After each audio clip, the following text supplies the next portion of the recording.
One very real thing to consider prior to doing an aesthetic surgery is your emotional readiness for the surgery, because you really have to be prepared. And just like there's postpartum depression, there's also post-procedure depression that can occur in patients following their aesthetic surgery.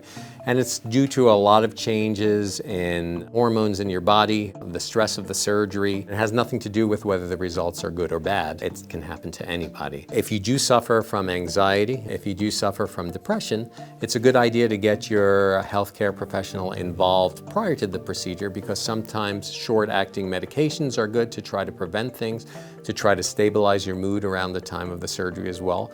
But also just being aware of the fact that this is something that can happen makes it easier to endure.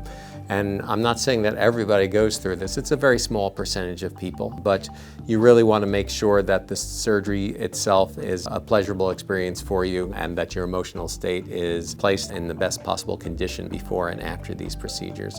Part of it goes to making sure that your support following the surgery is good, because if you're a single parent and you have to get your kids off to school and you're having surgery and you don't have the proper help, that's going to produce a lot of anxiety. So you want to make sure before the surgery that everything is ready, that your home is ready, your pillows are ready for your position of recovery, that you have pre-prepared foods or a way that you're going to get nourishment, that there's arrangements for really making sure that you make yourself obsolete prior to the surgery will mean that you can recover in peace without guilt and hopefully without any of the postpartum issues that patients can experience after pregnancies or surgeries.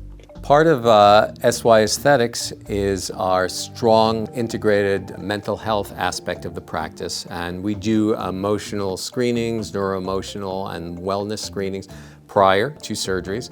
If you're not feeling that you're at your best or you don't understand your feelings, we do have mental health professionals available within the practice to help guide you and support you through your process of recovery.